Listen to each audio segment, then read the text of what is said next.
Growing up, the differences between me and Ben were impossible to ignore. I was the one who always had to work harder, do more, prove myself. I'd get home from school and head straight to my part-time job, stacking shelves, washing dishes, doing whatever it took to help pay bills. Meanwhile, Ben, 2 years younger, had it easy.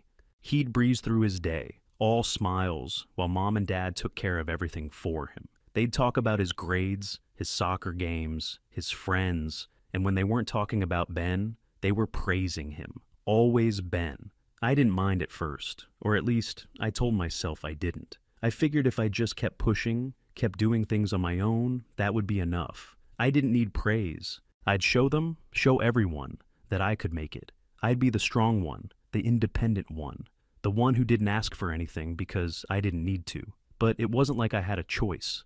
I was the oldest, and I understood early on that I couldn't rely on anyone.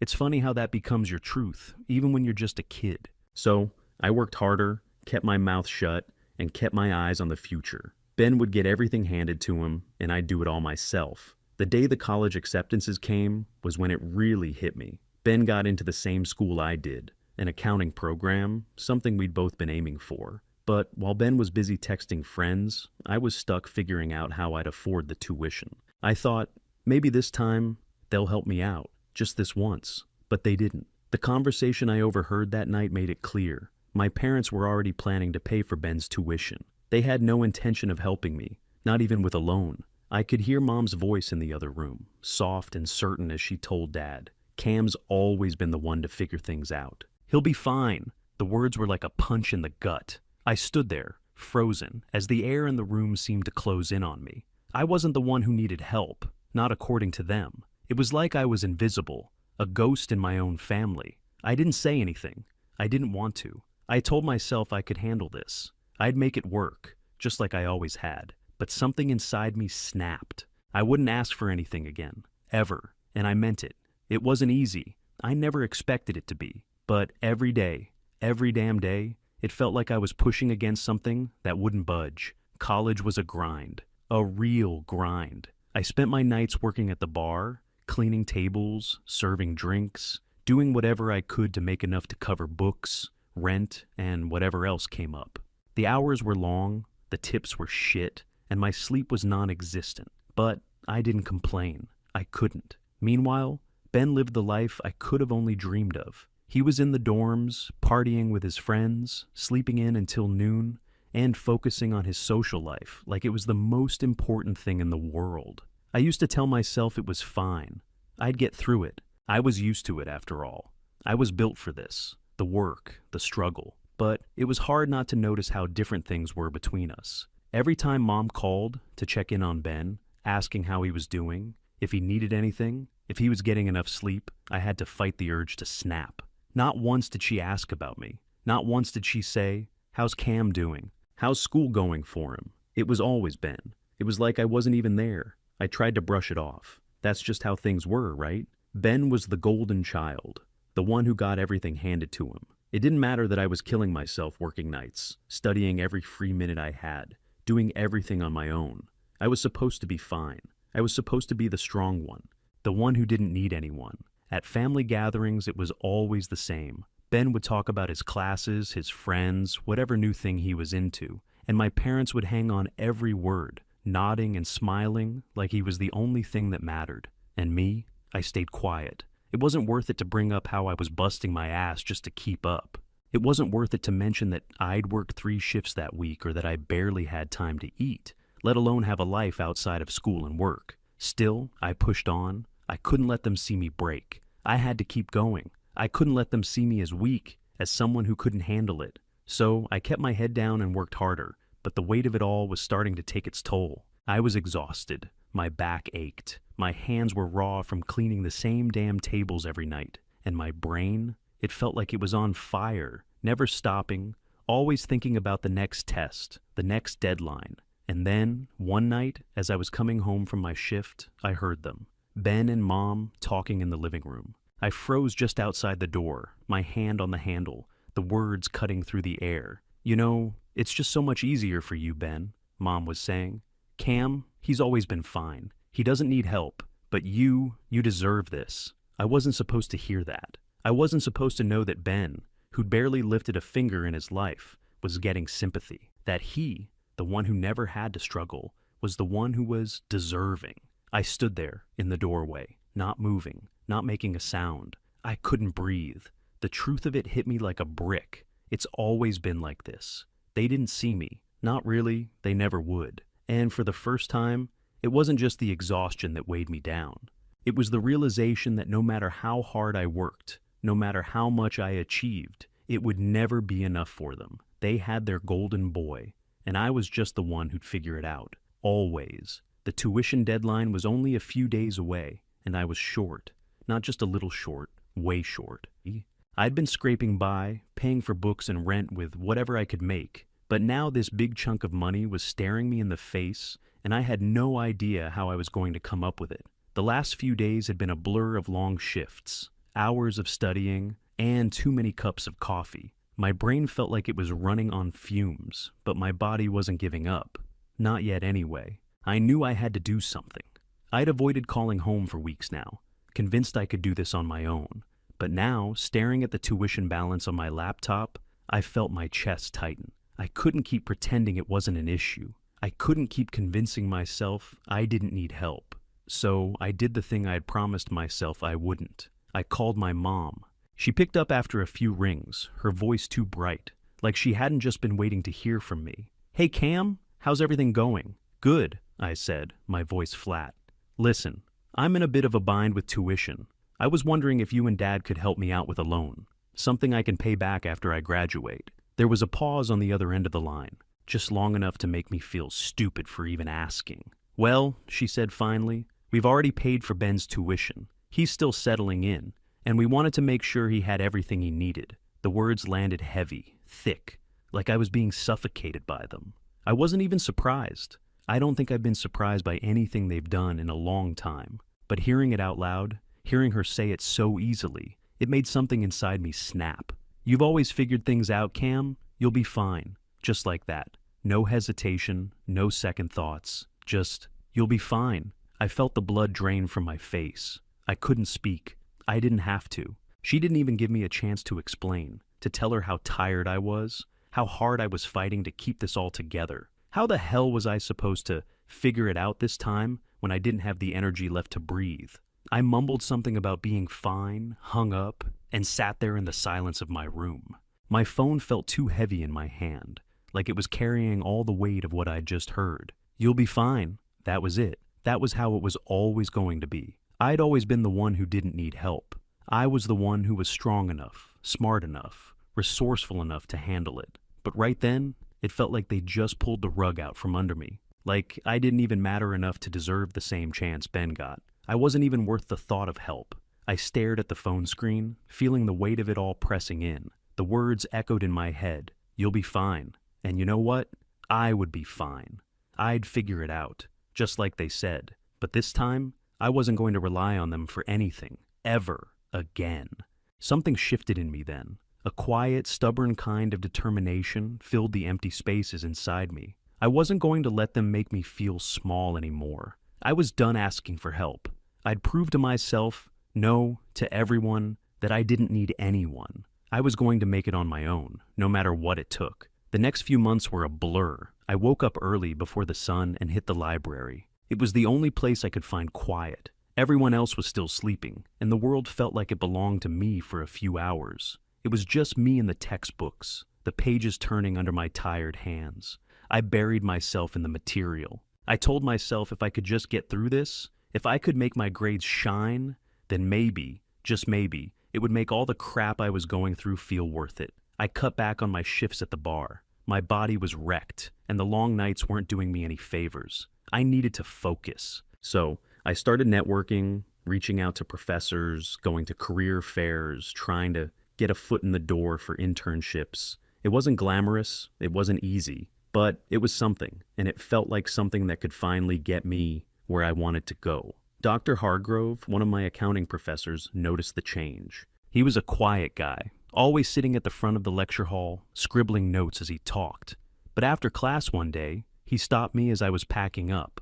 "Cam," he said, his voice low, "I've been noticing your work. You're dedicated. Have you thought about helping with some of the research projects in the department? You could earn extra credit, and I'd be happy to provide recommendations for internships, maybe even for a job after you graduate. I don't know what hit me harder, the fact that he'd been paying attention or the fact that he believed in me enough to offer me this. In that moment, I felt something crack open inside me. It wasn't just an opportunity, it was recognition. For the first time in a long while, I felt seen.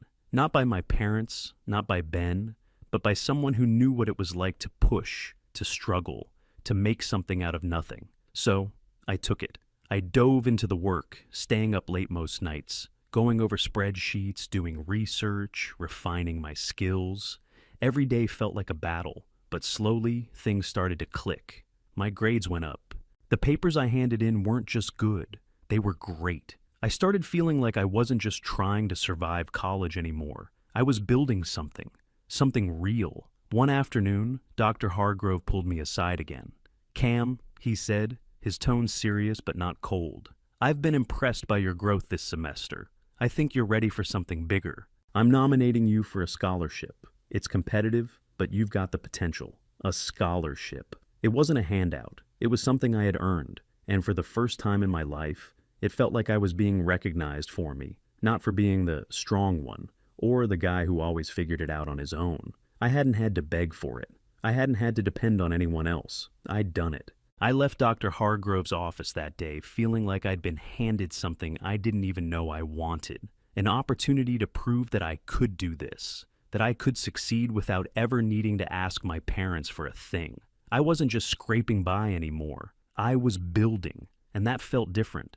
Real. The scholarship opportunity felt like a turning point. Not just another thing I could use to get by, but a chance to prove to myself and the world that I wasn't just surviving college, I was going to make something of it. It was everything I'd been working for, a way to show I had value beyond the work I put in, beyond being the guy who had to do it all alone.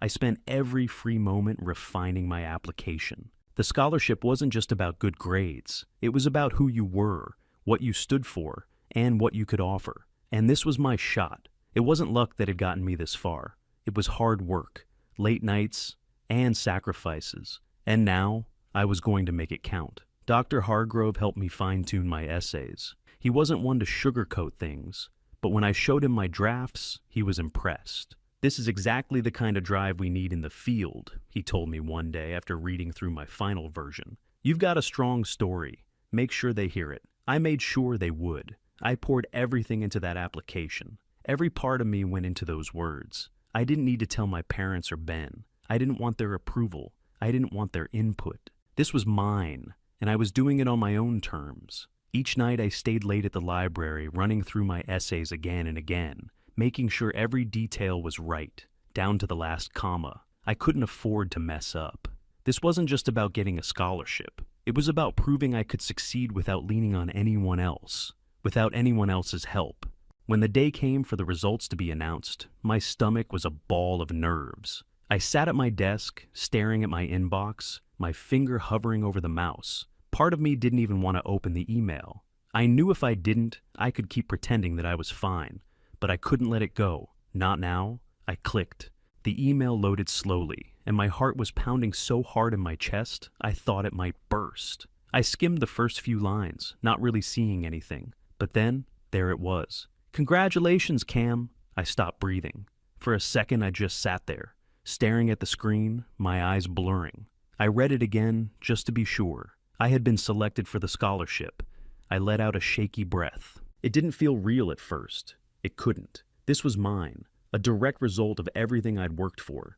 Not because of my parents, not because of Ben, not because of anyone else. Just me. It was mine. I had earned it. And the twist? The scholarship didn't just cover tuition. As part of it, I was offered an internship at a top firm in New York. It felt surreal, like someone had dropped a dream in my lap.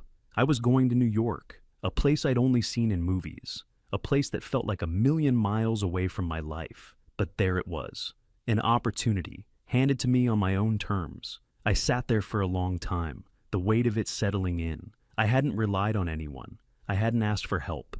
I had done this. And now, doors I'd never thought possible were opening in front of me. For the first time in a long time, I felt like I was exactly where I needed to be. The night of the awards ceremony, I felt something I hadn't felt in a long time. Pride. Not the kind that comes from someone else's praise, but the kind that comes from knowing I had earned it on my own. I'd worked for this. Every sleepless night, every hour I'd put in at the library, every time I'd sacrificed just to make it this far, it had all led to this moment. My parents were there, of course. They always showed up to these things, but they had no idea what kind of award this was. To them, it was just another university event, something to check off the list. Ben was with them, standing a little too close to Mom, as always. His casual smile was just one more reminder of how different our lives had always been. When they called my name, the room seemed to quiet for a second. The announcer spoke about my resilience, my hard work, and how I'd refused to rely on anyone, always figuring it out on my own. I heard those words, but they didn't fully register. I wasn't just hearing praise. I was hearing the truth I'd fought for, the truth that had made me who I was. I wasn't the kid who'd been handed everything. I wasn't the one who'd been coddled. I was the one who had built myself from the ground up. The applause was deafening. I stood there for a moment, not sure if I wanted to smile, cry, or just stand still and let the weight of it all settle. I was more than just a kid from a working-class family now. I had done it. I had earned this. As I walked across the stage, I saw my mother's frozen smile, her hands clapping mechanically. My father was frowning, confused, like he was trying to figure out what all the fuss was about. And then there was Ben. He was standing there, his face a mix of surprise and disbelief. I almost wanted to laugh. This was supposed to be his moment, but it wasn't. Not anymore. When I made it to the other side of the stage, I felt this strange calm. I didn't need their approval. I didn't need their applause. After the ceremony, my mother tried to approach me, her usual attempt to act like everything was fine, like I was just another one of her kids. She stepped toward me, arms open for a hug, but I stepped back before she could get close.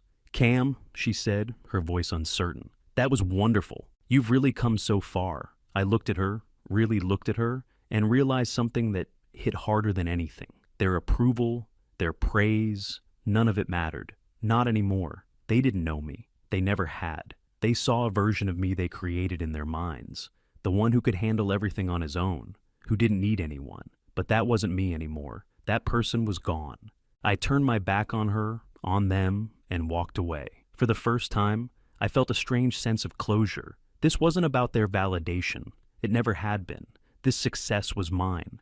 And walking away from them felt like stepping into a future I could own, completely and entirely on my own terms. I accepted the offer, the job in New York, at a top firm I'd only dreamed of working for. It was everything I'd been working toward. No more scraping by, no more hiding in the shadows of other people's expectations. This was mine. This life was mine, all because of the work I'd put in. The sacrifices, the hours of sleepless nights, the loneliness, it had all led to this. The first few weeks in the city were a blur. I moved into a small apartment in a quiet part of Manhattan, a place just big enough for me and my ambitions. I liked the stillness of it, the fact that I could just be, without anyone around to remind me of what I used to be, or who I used to try to please. No more pretending, no more waiting for validation that was never coming.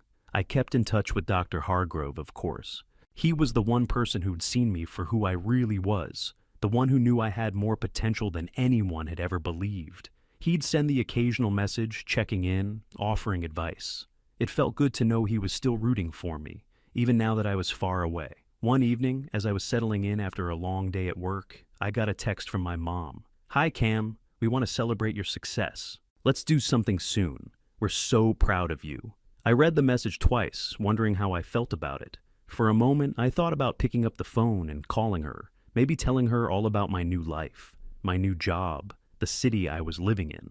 I thought about what it would be like to reconnect, to act like everything was the same, but I didn't. I couldn't. I had spent too long chasing something I would never get from them, something that didn't matter anymore, their approval, their pride. Instead, I sent a quick reply. "Thanks, but I've got a busy schedule." It wasn't rude, but it wasn't warm either. It was honest. And for the first time, I didn't feel guilty about it. I didn't need to explain myself to them. They didn't need to be part of this new chapter of my life. I had built this on my own. I put my phone down and looked out the window. The skyline stretched before me, lit up by thousands of lights, each one a symbol of a future I was now a part of. I'd worked hard for this. I'd fought for it. No one could take it from me. For the first time in my life, I felt at peace. Not because I was successful, but because I had finally stopped needing anyone else to validate my worth. I was here. I had made it, and that was enough. As I watched the city buzz beneath me, I realized I finally had everything I'd ever wanted. And it wasn't because of my family. It wasn't because of luck. It was because of me, and no one could take that away.